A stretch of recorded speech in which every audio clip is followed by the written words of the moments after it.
Hola, qué gusto. Soy Lucy Farías. Le doy la más cordial bienvenida a Sentencias a Debate, un programa del Tribunal Electoral del Poder Judicial de la Federación.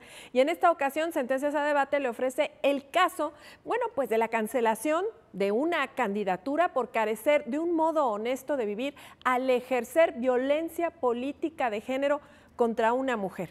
Esta sentencia es muy importante, es una sentencia ejemplar que busca precisamente inhibir este tipo de comportamientos, detener la violencia política de género a través de muchas acciones, pero en particular de esta sentencia que usted va a conocer en este programa. Quiero comentarle que la Sala Superior conoció de este asunto a través de un recurso de reconsideración en el que, estaba impugnando una sentencia de la Sala Regional Jalapa que precisamente había cancelado el registro de un candidato que además quería reelegirse y que había ejercido violencia política de género contra una síndica de manera comprobada. De esta manera, la Sala Regional Jalapa, le cancela el registro y la Sala Superior, al conocer esta sentencia, confirma la determinación de la Sala Regional Jalapa, ya que una persona que ejerce violencia política de género contra una mujer no tiene un modo honesto de vivir. Y si usted quiere conocer los detalles de esta sentencia, pues no se la pierda, porque aquí en este programa estará la maestra Teresa Evia Rocha, que es consultora en temas de género y también en temas de derechos políticos de las mujeres. También es artífice de este protocolo que defiende precisamente todas aquellas medidas en contra de la violencia política en razón de género que de alguna manera impulsó el Tribunal Electoral. Y estará la maestra Roselia Bustillo Marín, quien es secretaria de Estudio y Cuenta de la ponencia del magistrado Felipe de la Mata Pizaña. Yo soy Lucy Farías y por favor no pierda detalle de esta sentencia que, como le dije en un principio, es ejemplar. Conózcala de principio a fin con Pedro Lara y Malo. ¿Nos acompaña?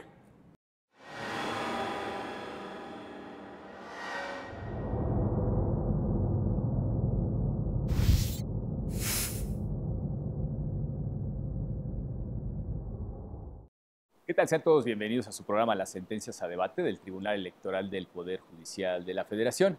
Agradecemos a Lucy Farías, quien adelantó la presentación de nuestros invitados. Teresa, bienvenida. ¿Qué tal? Gracias. Muchas Roselia, gracias. un gusto Hola, tenerte con un gusto. nosotros. Y pues vamos a hablar sobre el recurso de reconsideración número 531 de este año. Es una sentencia sumamente interesante y yo diría personalmente que trascendente por el contenido de interpretación constitucional que conlleva.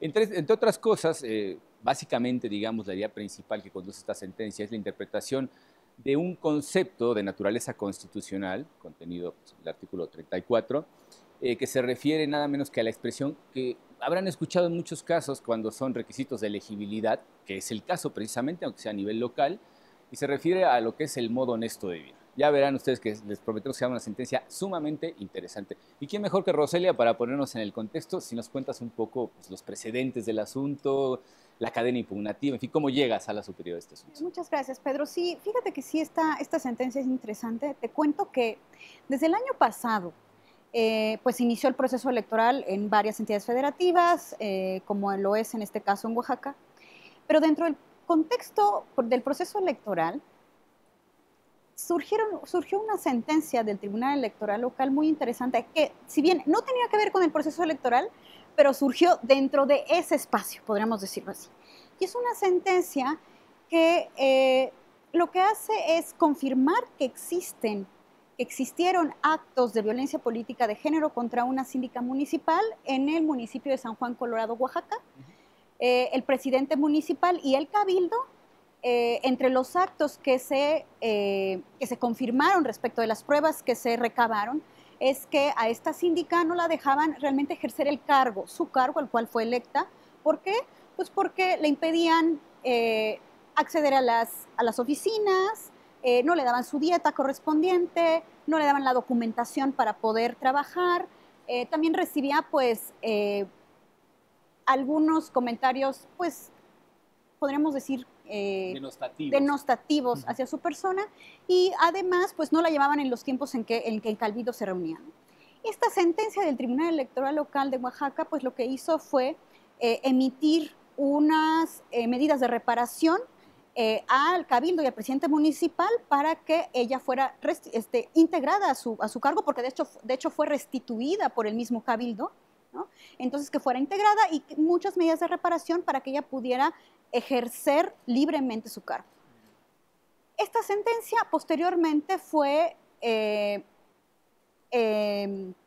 llevada hasta Sala Jalapa, en donde fue recurrida hasta Sala Jalapa, y Sala Jalapa realmente confirmó esta violencia política de género, y esta sentencia de Sala Jalapa se dio el 2 de febrero ya de este año. Pero esta sentencia dada ya el 2 de febrero de este año, ¿qué sucedió? Si realmente se dio la reparación a los daños a la víctima o no se dio los daños a la reparación de la víctima. Sucedió que hasta mayo de este año no se habían todavía, pues no teníamos pruebas de que realmente se habían reparado los daños. Pero previo a mayo, en febrero de este año, también posteriormente a finales de febrero, ¿qué hizo el Instituto Electoral Local? El Instituto Electoral Local registró al presidente municipal a reelegirse por el mismo cargo. Al enterarse, un grupo de mujeres, sobre todo el Partido Revolucionario de Mujeres, ahora el partido local, presentó un recurso de apelación ante el Tribunal Local respecto a este acto, al acto del registro de esta persona para reelegirse como presidente municipal. ¿Qué hizo el Tribunal de Oaxaca? El Tribunal de Oaxaca lo que hace es confirmar ese registro diciendo que si bien estas mujeres decían que él no tenía un modo honesto de vivir como un requisito que sí existe en la Constitución de Oaxaca para poder reelegirse, porque ellas consideraban que el hecho de haber cometido violencia política de género, ¿no?, era un acto contundente para decidir que él no tenía un modo honesto de vivir y que por tanto no se le debería registrar. Y eso no lo aceptaron tal cual, al final el instituto, es decir, la autoridad administrativa, lo registró de cualquier manera. Lo registró de cualquier manera y el Tribunal Electoral pues confirma ese registro. ¿Qué sucede? Que este mismo partido va ante Sala Jalapa, y en Sala Jalapa presenta un juicio de revisión constitucional en contra de la sentencia del Tribunal Local de Oaxaca, pues aduciendo que efectivamente se estaban vulnerando primeramente el hecho de que no se había cumplido con las medidas de respeto, de garantizar que ella pudiera acceder a su cargo y pudiera libremente ejercer las funciones de su cargo, pues primeramente no se habían cumplido. Segundo, existía una sentencia previa del Tribunal Local, del mismo Tribunal Local, que había dicho que había existido una violencia política de género, y después confirma el registro del mismo candidato, de alguna manera, o del mismo presidente municipal. Sí, claro.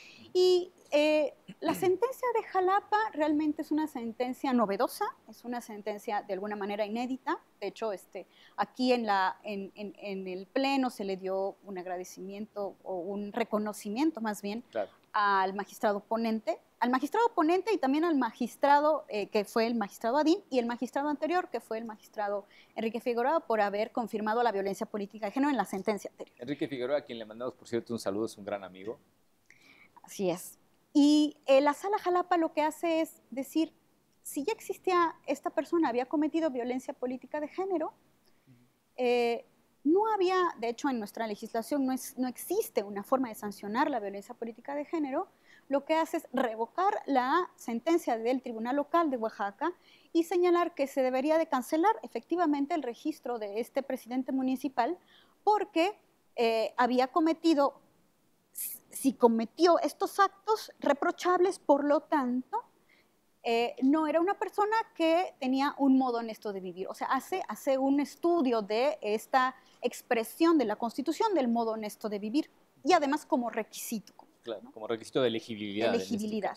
Y ante esta sentencia, en donde se le cancela el registro, pues viene como recurrente a Sala Superior en un recurso de reconsideración el presidente municipal, señalando entre los agravios que se le vulneraba el derecho a poder reelegirse, y además el derecho de autoorganización de los partidos políticos para poder elegir a cualquiera de sus militantes simpatizantes para poderse registrar. Cualquier cosa que eso signifique, ¿no? Aquí siempre tenemos el fantasma de de la libertad de autodecisión de los partidos políticos, que no sabemos realmente hasta dónde el interés público debería de funcionar como un corrector de esos tipos de conductas, y hasta dónde, bueno, pues la potestad de entidad privada puede operar, ¿no? Es una cuestión muy, muy difícil.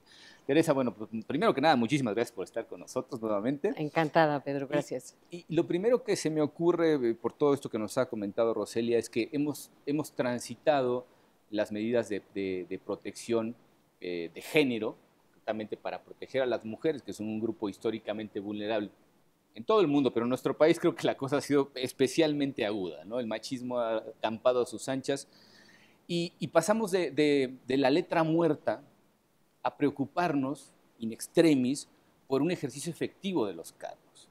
Si ya dejamos la mera formalidad, ¿no? Que estaba muy bien que estuviera en la Constitución reconocida la igualdad, que muchas leyes cada vez fueran más progresistas en este asunto, pero en la práctica era muy difícil verlo, y lo que acaba de decir Roselia creo que sigue siendo fundamental. No hay sanciones, hay un catálogo de sanciones específicamente para ese tipo de conductas que deben ser totalmente erradicadas, y creo que aquí coincidimos todos en ello, ¿no? Claro, sí. Y yo aquí, bueno, señalar que el tribunal desde que varios años hacia atrás, 10 por lo menos, ha tenido una serie de acciones muy contundentes en esta defensa de los derechos político-electorales de las mujeres para que sean efectivos, pues porque efectivamente antes podía estar señalado, pero no se materializaba en la práctica. Y bueno, esta sentencia es importantísima porque sienta un precedente con respecto a la posibilidad de sancionar la violencia política contra las mujeres en razón de género.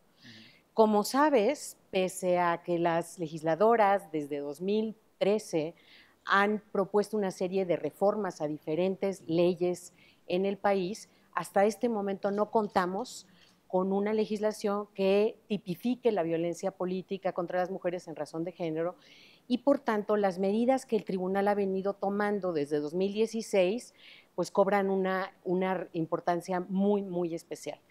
Empezando por el protocolo para atender la violencia política contra las mujeres, que fue una iniciativa del tribunal ante este déficit de que en la ley no se encontraba una figura que pudiera sancionar la violencia política, hasta varias de las sentencias del tribunal, la jurisprudencia en donde se define formalmente qué es la violencia política contra las mujeres. Y bueno, esta... Es increíble que no supiéramos ni siquiera la base conceptual pues de estas sí, ideas, sí, ¿no? porque pese a que pudiera haberse generado desde la academia, pues no la teníamos en un cuerpo que tuviera, digamos, carácter vinculatorio. Un carácter, y si no vinculatorio, por lo menos que esclareciera qué podíamos entender por violencia política. Claro. Y mira, en este sentido es en este momento muy, muy pertinente que podamos contar con la sentencia, porque en estas elecciones que, como sabes, fueron hecatómbicas, pues absolutamente, sí. En históricas, 25 sí. estados del país se renovaron ayuntamientos, se renovaron 1,200, aquí tengo 1,612 cabildos municipales. Y bueno, esto de lo que nos habla es que gracias a todas las reformas a las leyes electorales en el país y a jurisprudencia del tribunal, los partidos estuvieron obligados a postular paritariamente a las mujeres en todos los cargos de los ayuntamientos, tanto horizontal como verticalmente. Eso significa que una vez que se acaben los conteos, se resuelvan todas las impugnaciones, vamos a ver un ascenso muy importante de presencia de las mujeres en los ayuntamientos, como presidentas municipales, pero también como síndicas y regidoras. Aquí nada más tengo yo... Hasta el Ejecutivo está ahora proponiendo una integración para el próximo sexenio. Para el gabinete. Paritaria, totalmente. Eso es maravilloso. Nunca habíamos visto algo así, ¿no? Efectivamente. Les doy nada más unos datos de lo que se empieza a recoger en términos de cómo van quedando en los estados el acceso de las mujeres a las presidencias municipales. Tenemos, por ejemplo, que en Coahuila, 38.8% de los municipios van a estar gobernados por una mujer. En Michoacán, 19%, en Sonora, 37.5%, en Oaxaca, quienes se rigen por partidos políticos, 34%, en Puebla, 21%. Eso significa que si estos porcentajes que van del rango del 20 al casi 40 van a ser mujeres quienes presidan los cabildos, el resto, en los casos en que los van a presidir los hombres, van a ser síndicas, van a ser mujeres que asuman la sindicatura. Y en ese sentido es que tenemos que estar muy alertas porque las mujeres no están llegando tersamente a los cargos. Sabemos que ese acceso que de muy pocos años para acá ha sido verdaderamente astronómico, tiene que ver con cambios a la legislación y con sentencias y jurisprudencias del tribunal, lo que significa que a nivel de los partidos políticos y de los hombres que tradicionalmente habían detentado monopólicamente el poder, no hay una aceptación real de este ingreso masivo de las mujeres No, de hecho, a los cargos. lo que hay es una resistencia sistemática. Sistemática, ¿no? Sí. y que entonces es muy posible que, así como vamos a ver llegar a las mujeres en porcentajes sin precedente a los espacios del ámbito local, que es donde había una mayor subrepresentación, también puede ser que veamos en estas resistencias una serie de ataques sistemáticos a las mujeres que lleguen a los cargos, ya como presidentas o como síndicas y regidoras. Y mira, el caso que nos ocupa tiene que ver con una síndica municipal y el papel de la sindicatura es muy importante y hasta cierto punto te explicas los ataques de ella, porque es una figura clave en el ayuntamiento. Es una figura clave porque tiene que ver con el manejo de la gestión de la hacienda municipal y representa jurídica y políticamente al municipio. Digo, yo no sé si estoy cayendo en el prejuicio, pero yo siempre he reconocido en las mujeres mejores administradoras que en los hombres. Digo, al final de cuentas, creo que en este caso es darse un balazo en un pie, ¿no? Es una mujer que normalmente son mejores administradoras y lo primero que hace es bloquearlo. A mí se me hace que estas cuestiones tienen que ver precisamente pues, con lo que hemos estado tratando de superar, que es una cuestión cultural. Y con el manejo de recursos, Pedro, y con el poder, ¿no? El poder de decidir las obras al interior del municipio, de qué programas sociales son económicos o del orden que quieras se van a apoyar. Y entonces, claro que la figura de la síndica se convierte en una figura muy apetecible. Y entonces tienes casos de mujeres que llegaron a la presidencia municipal, pero que enfrentaron la resistencia del síndico, que era hombre, por esta lógica de la alternancia. Que presionaba para que ella renunciara y él quedara, ¿no? Como en el caso de uno de los dos que estuvieron en el primer juicio de la Sala Regional Jalapa con una presidenta municipal, o bien a la que tiene el papel de síndica, pues también la presionan para que alguien más ocupe ese espacio y ella quede de lado, ¿no?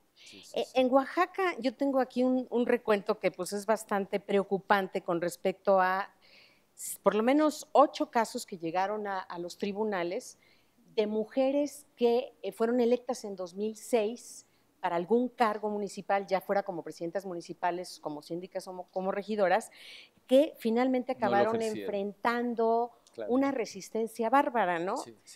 Mujeres como Irma Aguilar de San Pedro Atoyac, Yareli Cariño de Pinotepa Nacional, Samantha Caballero Melo de San Juan Bautista Lo de Soto, que es una de las que están en la sentencia de Sala Jalapa, Agustina Alejandres de Santa María Pasco, Gabriela Maldonado, que fue un caso sonadísimo porque involucró los azotes del abuelo, Erika Molina de Santo Domingo, Francisca López de San Bautista Valle Nacional y la propia Herminia, que fue producto de, fue la parte víctima en esta sentencia. Entonces, esos son así como rapidito 8 casos, y si me apuras te digo más. No, claro, y seguramente muchos que no conocemos. Que en Oaxaca, ¿no? Seguramente, y además, pues en Chiapas, en Guerrero, en prácticamente cualquier estado del país que me digas, en donde las mujeres están enfrentando esta violencia.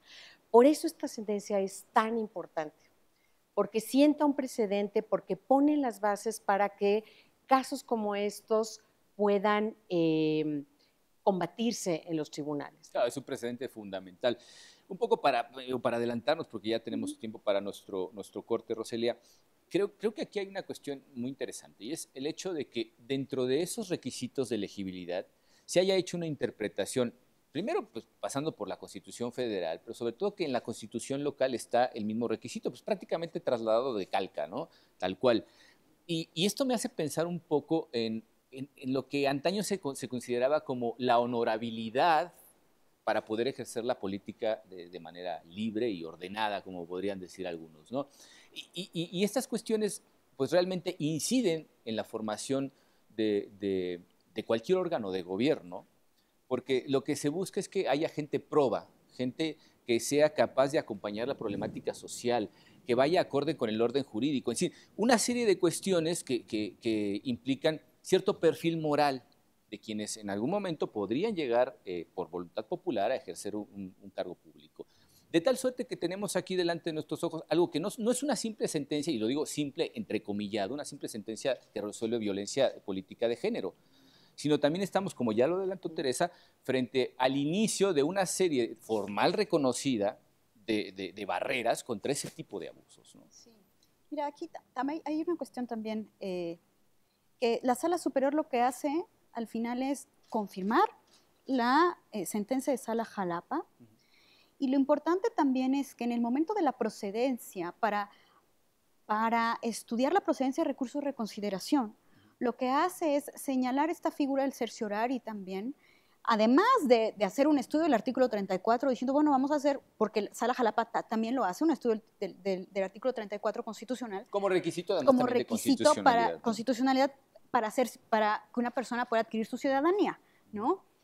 Pero una cuestión importante de esta sentencia es que esta figura del cerciorari, que ha sido nueva en esta nueva integración, lo que hace es decir, es una sentencia novedosa, inédita, relevante, que va a estudiar derechos humanos de las mujeres, y que por lo tanto es importante entrarle al fondo del asunto. Por supuesto. O sea, que no es una cuestión tan formal en la cuestión procesal para que entraran al estudio del recurso de reconsideración, sino en este sentido es poder ensanchar y proteger de mejor medida, de mejor manera, los derechos políticos de las mujeres.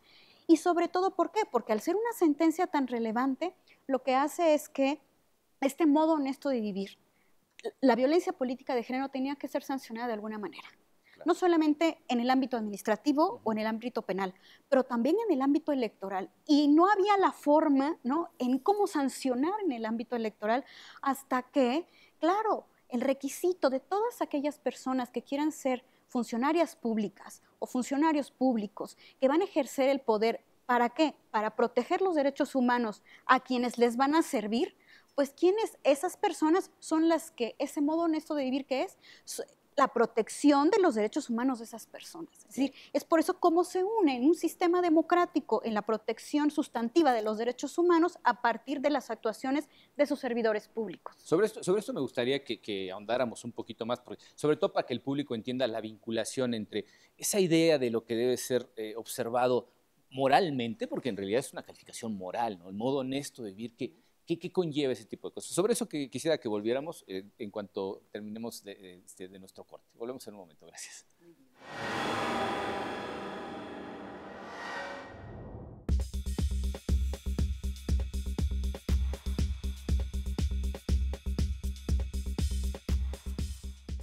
Tus derechos políticos son derechos humanos. El Tribunal Electoral del Poder Judicial de la Federación los protege y tutela mediante la impartición de justicia electoral abierta. Cada sentencia del Tribunal Electoral del Poder Judicial de la Federación contribuye a protegerlos y fortalece los principios que rigen los procesos electorales. Tribunal Electoral del Poder Judicial de la Federación. Justicia que da certeza a la democracia.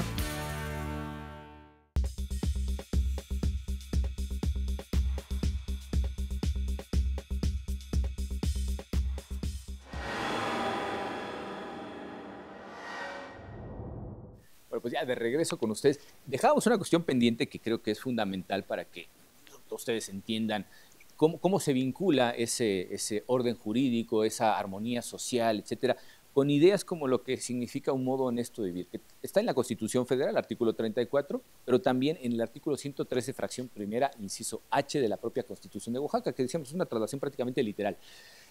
¿Qué es el modo honesto de vivir?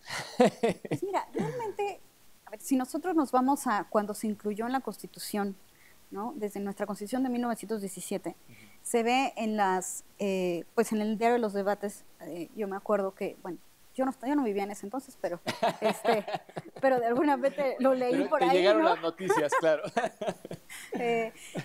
Venustiano Carranza lo que decía era, bueno, es que el modo honesto de vivir es todas aquellas personas que se han comportado bien, aquel que sea, por ejemplo, decía, aquel que sea un delincuente es que no se ha comportado conforme a conforme a los elementos que te dice la Constitución, conforme a las formas de respeto hacia los demás, ¿no?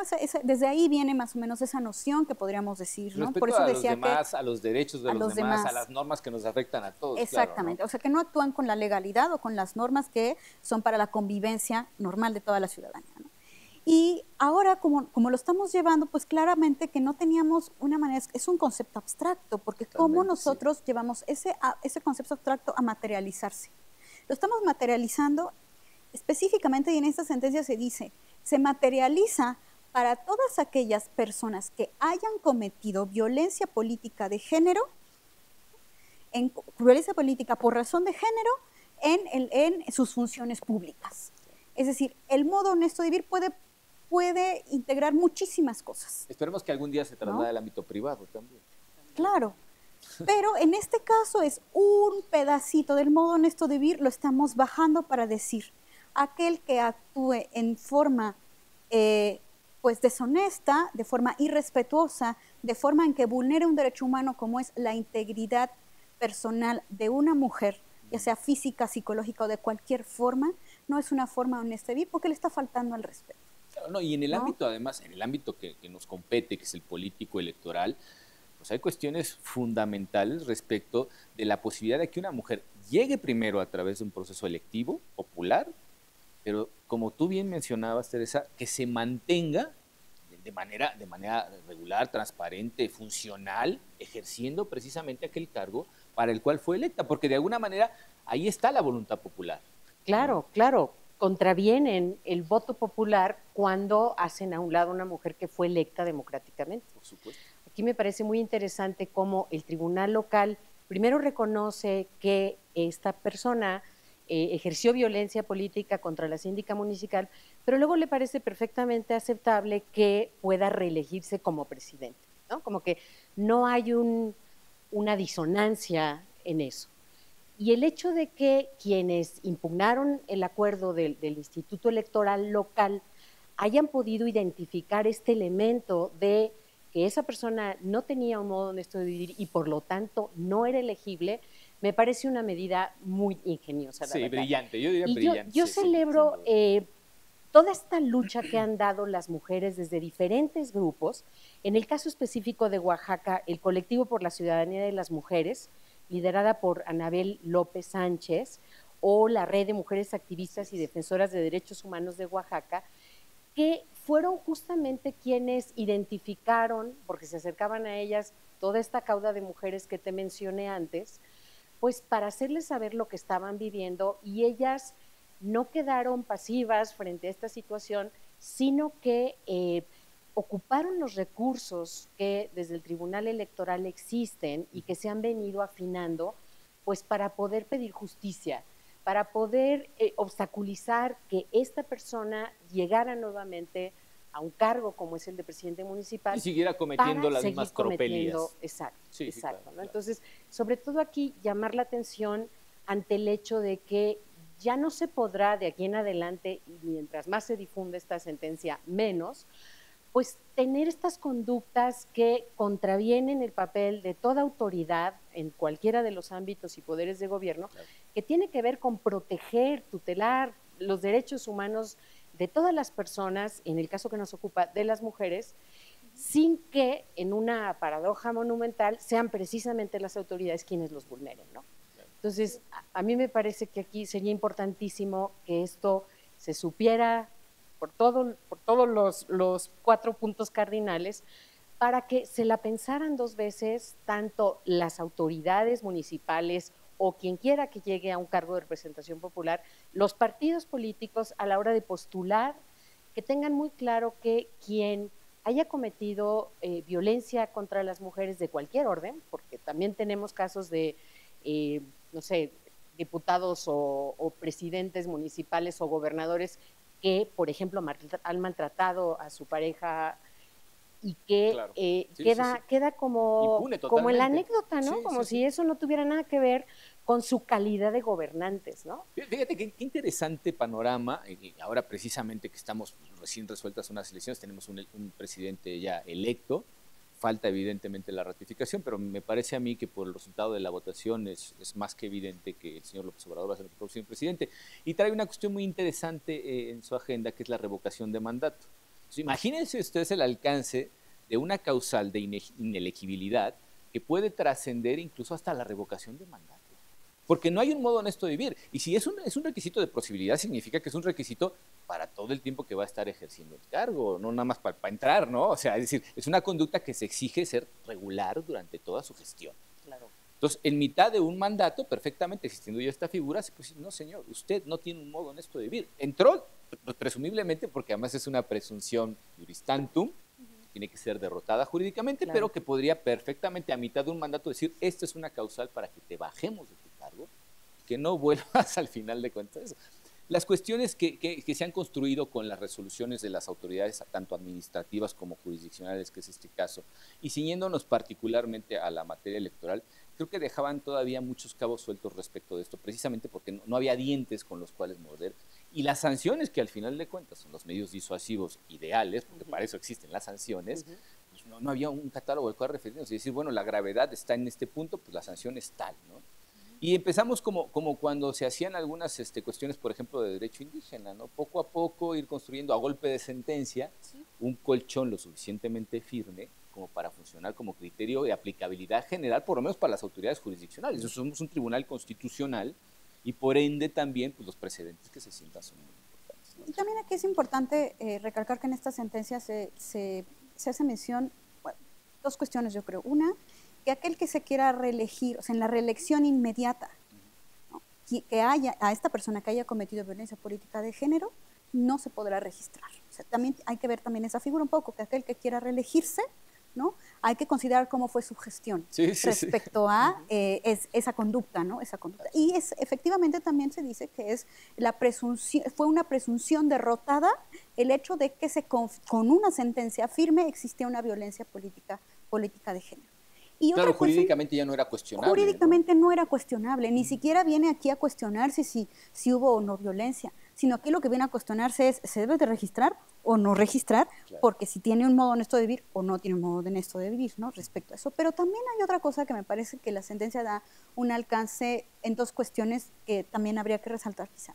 Una, pues un poquito el llamado al tribunal local, por algo que acaba de decir Teresa ahorita, en el sentido de, a ver, si tú dijiste que había violencia política en una sentencia anterior y luego vienes y lo registras, viene ahí esta figura del principio de revictimización.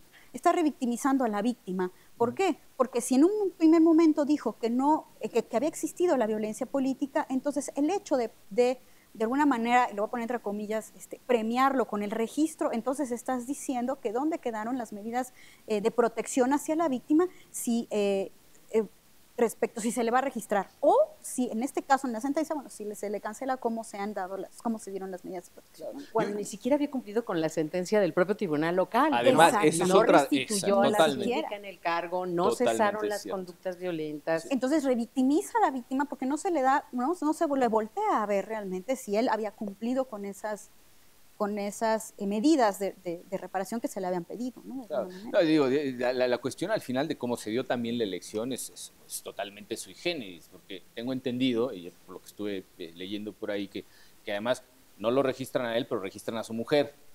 Así es. Cuando me imagino el macho manipulador, pues lo que hacía pues, está detrás, ¿no? Es una Juanita disfrazada, la mujer. Y esas cosas, cuando no hay una trascendencia real, ¿dónde quedan, no? Volvemos otra vez a la cuestión de la letra. Es una burla, absolutamente. Y otra cosa, lo que se trató de hacer es, a ver, todo este recorrido que se le ha dado al acceso de las mujeres a sus derechos políticos, a su participación política a través de las sentencias, la jurisprudencia, el protocolo, todo lo que se ha hecho con los principios para acompañar a la paridad para que ésta sea efectiva, no habíamos encontrado cómo hacerla realmente efectiva en las funciones del cargo.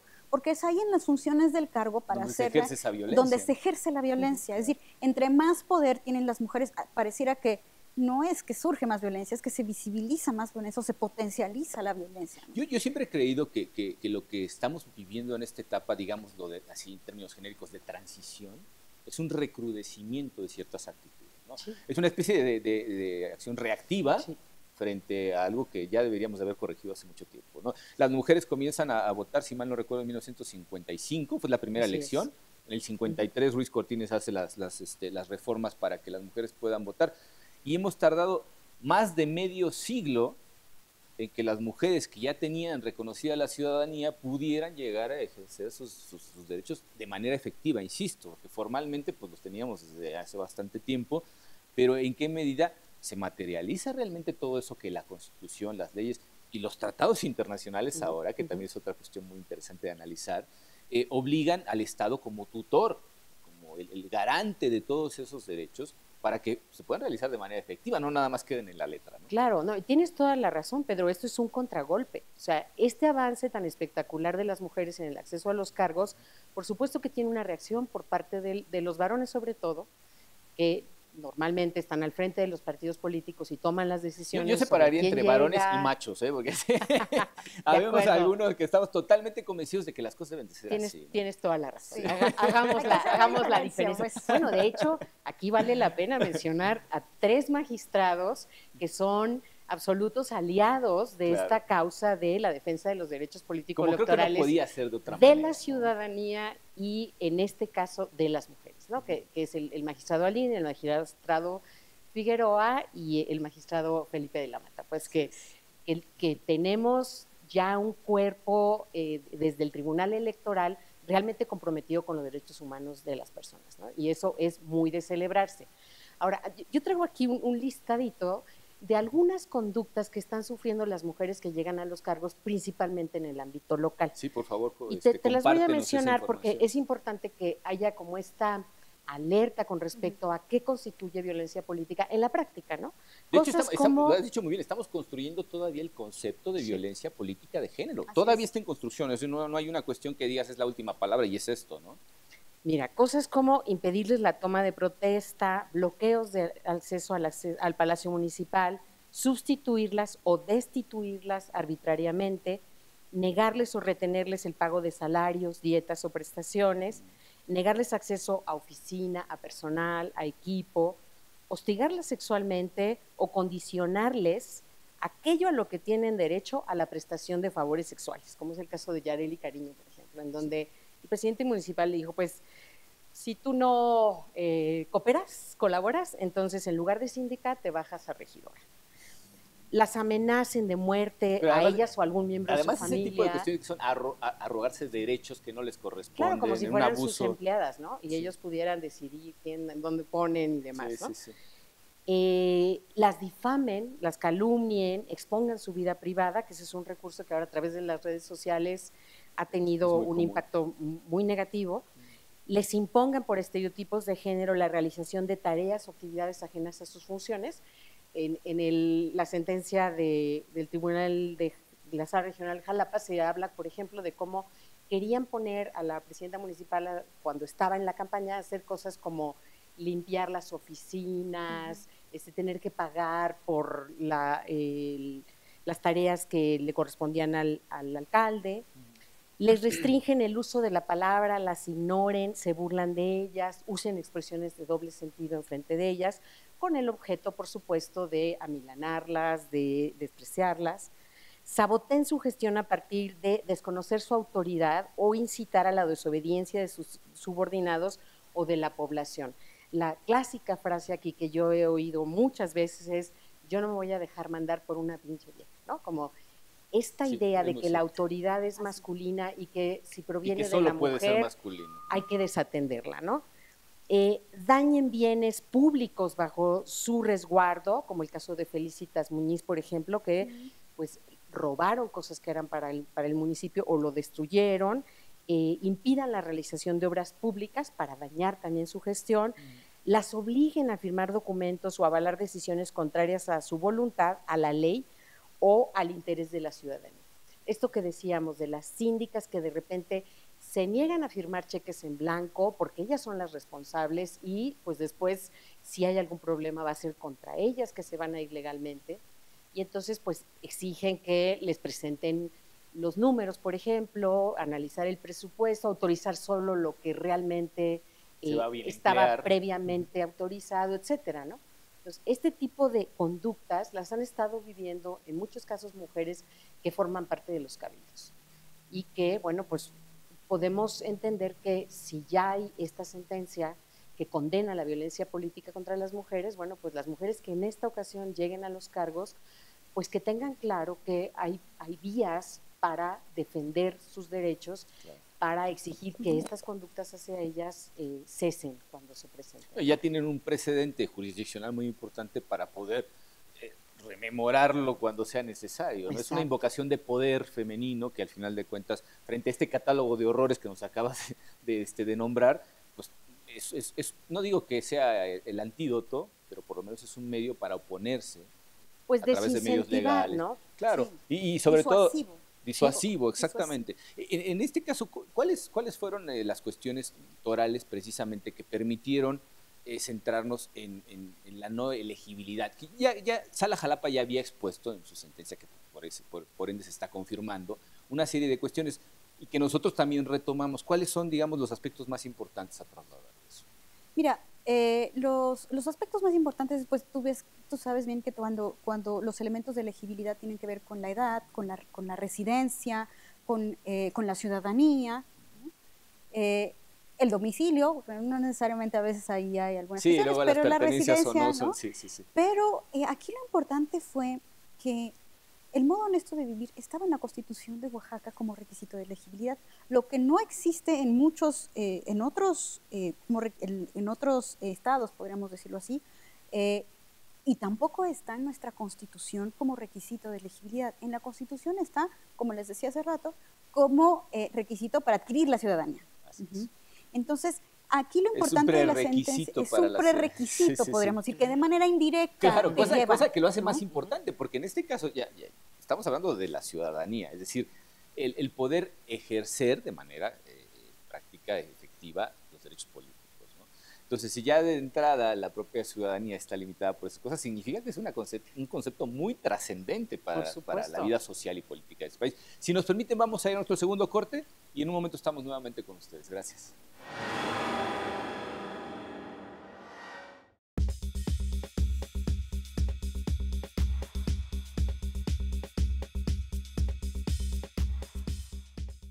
La protección de tus derechos político-electorales le corresponden al Tribunal Electoral del Poder Judicial de la Federación. Sus sentencias salvaguardan cada etapa del proceso electoral. Proteger tu decisión en la urna y resolver los conflictos electorales es precisamente la función primordial del Tribunal Electoral del Poder Judicial de la Federación. Tribunal Electoral del Poder Judicial de la Federación. Justicia que da certeza a la democracia.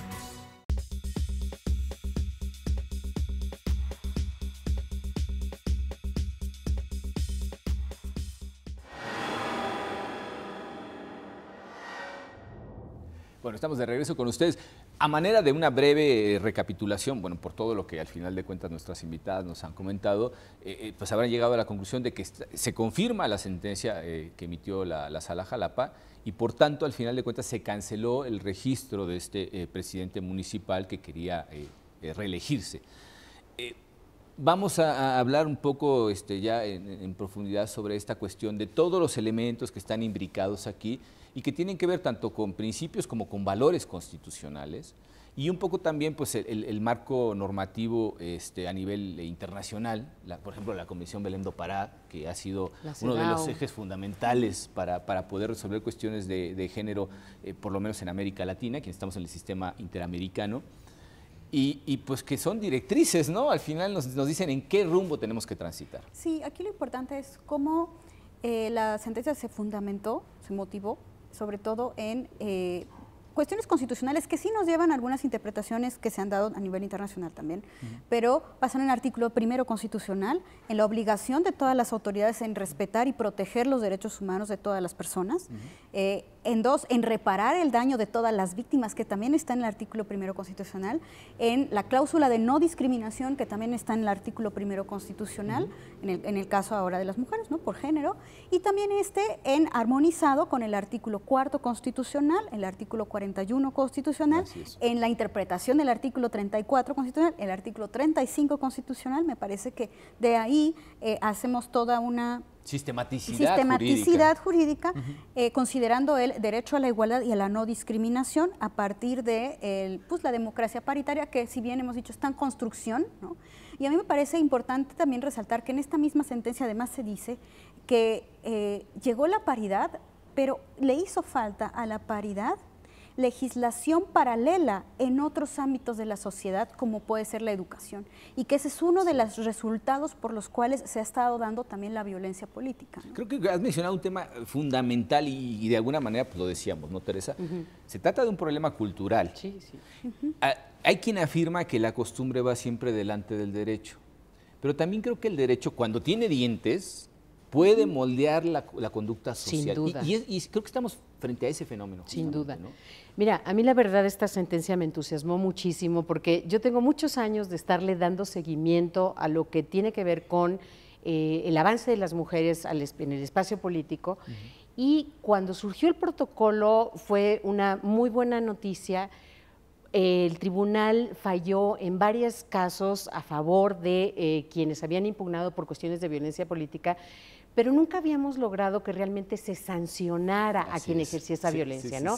Algunas de las sentencias, por ejemplo, restituían en el cargo a alguna presidenta, regidora que había sido arbitrariamente destituida, o ordenaban medidas de protección, o que se les pagara las dietas que habían dejado de pagarles, cosas de ese tipo. Sí, protección y reparación básicamente. Pero no había habido algo que realmente le doliera o impactara al infractor, en quien había ejercido esa violencia política. Claro. Y en este caso sí se consigue, porque por más que el señor haya puesto a su esposa en la candidatura, porque él ya no lo podía tener, pues de todas maneras un poco de problema le pusieron sí, en claro. el medio, y encima no ganó la esposa tampoco, ¿no? Así es. Entonces creo que desde ese sentido es muy importante la sentencia por los antecedentes que sienta, ¿no?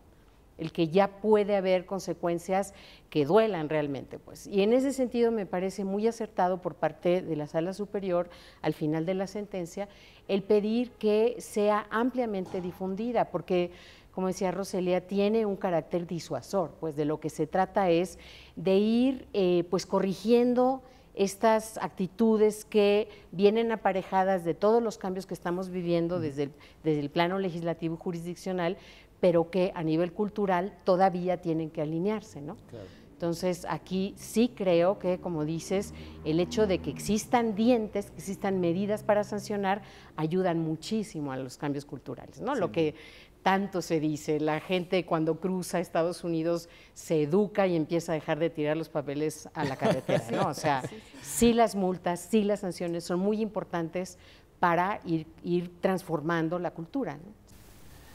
Bueno, Roselia, aquí otra de las cuestiones que también acaba de mencionar Teresa es las medidas de reparación, que pues bueno, aquí es lo trascendente, al final de cuentas también un poco el hecho de cómo se pretende difundir ante las autoridades estas medidas de reparación, vinculándolos además al cumplimiento de esta sentencia ejemplar, ¿no? Fíjate que eso es importante, porque si bien Sala Jalapa emite medidas de protección, lo que hace la Sala Superior es ampliarlas y reforzarlas, ¿no?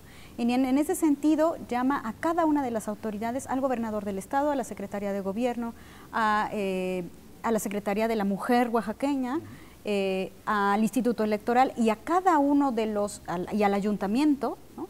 A cada uno de ellos les menciona cuáles son las actuaciones que debe dar, ¿no? Uno tiene que observar, otro tiene que dar cumplimiento. Por ejemplo, la Secretaría de Gobierno tiene que dar todas las medidas para que estas se cumplen, por ejemplo, emitiendo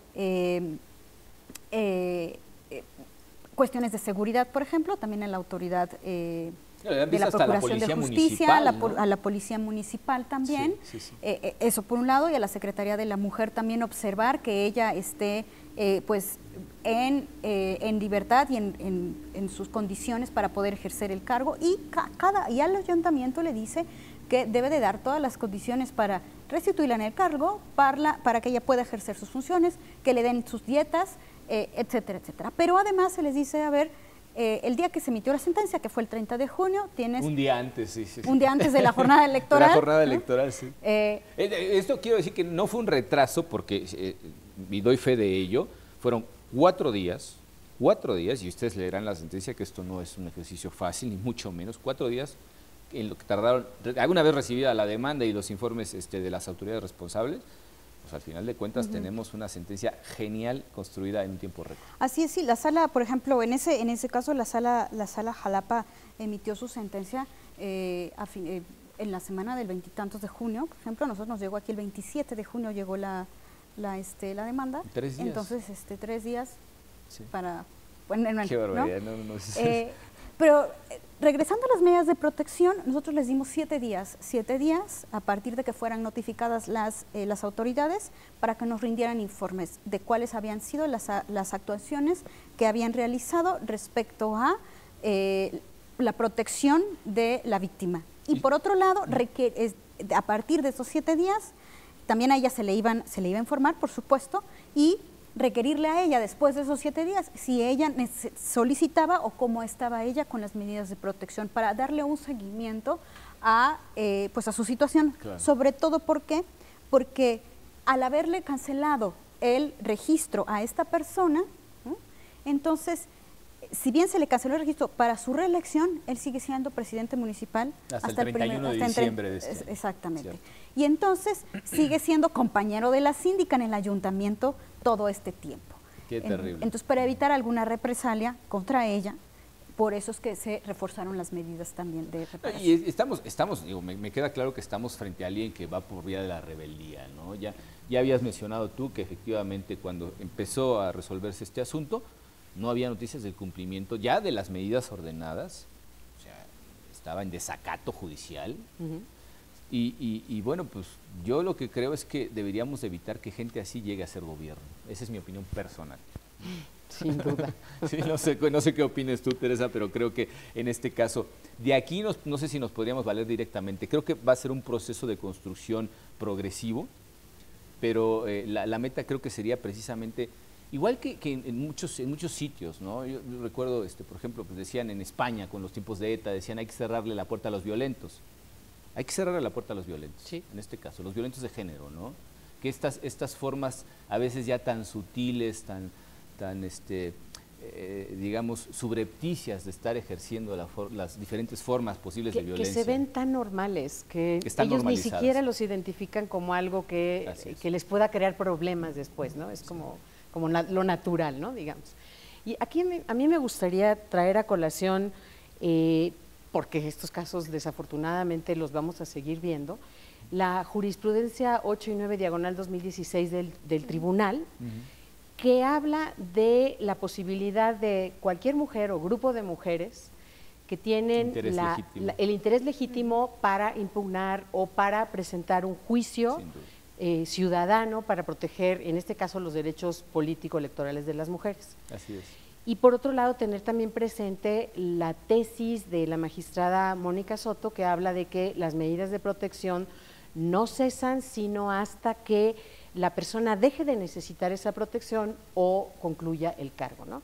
Aquí, como señala Roselia, es muy importante que la síndica esté protegida porque, pues claro que el presidente municipal debe haberse sentido muy enojado con los obstáculos que su propia conducta provocó y que le cerraron las puertas para una reelección. Entonces, sí aquí tenemos que estar bien atentos de que eso no vaya a tener repercusiones que signifiquen pues un ataque a su persona o a gente cercana. Sí, cualquier a ella, tipo ¿no? de represalias, Sí. ¿no? Digo, al final de cuentas, quizá mi postura es lo más optimista, pero sí creo que entre más difusión se le dé, por ejemplo, esta sentencia, no solamente los colectivos interesados en la defensa de los derechos de las mujeres, sino en general darle toda la difusión. Digo, este programa cumple modestamente con esa función, esperemos que si les interesa el tema, difúndala entre aquellos que saben que podrían estar interesados. Repetimos, el recurso de reconsideración número 531 de 2018 de esta anualidad, y es una cuestión que debemos de compartir porque es el principio precisamente del cambio, ¿no? Decíamos, en este caso, bueno, el Estado ha tenido que imponer una serie de medidas para moldear la conducta social y estamos inmersos todavía en un proceso de transformación social muy importante, por lo menos en cuestión del respeto de los derechos de las mujeres y la igualdad material entre ambos sexos, ¿no? Y no nos resta, bueno, pues más que agradecerles su amabilísima compañía, a ustedes sobre todo por estar del otro lado de la pantalla. Y les repito, recurso de reconsideración número 531 de 2018, un asunto sumamente interesante, sumamente trascendente. Para aquellos que están interesados en las cuestiones de género, creo que es básica, es elemental conocer esta sentencia, pero también para aquellos que están metidos en temas de constitucionalidad en general, porque la interpretación es una interpretación realmente protectora. Y da para muchísimo. Y da para muchas cosas, ¿no? Esa es, la imaginación es el límite, dirían algunos. Sí, que aquí perdemos de vista lo obvio. Lo obvio tendría que ser que cualquiera que aspire a un cargo público sea una persona honorable, ¿no? A prueba de todo, pues. Sí, exactamente. Sí, esa honorabilidad y casi que decíamos de parece que es al antaño. revés. Así es, definitivamente. Así es. Muchísimas gracias y los esperamos en nuestra próxima emisión de Sentencias a Debate. Hasta pronto.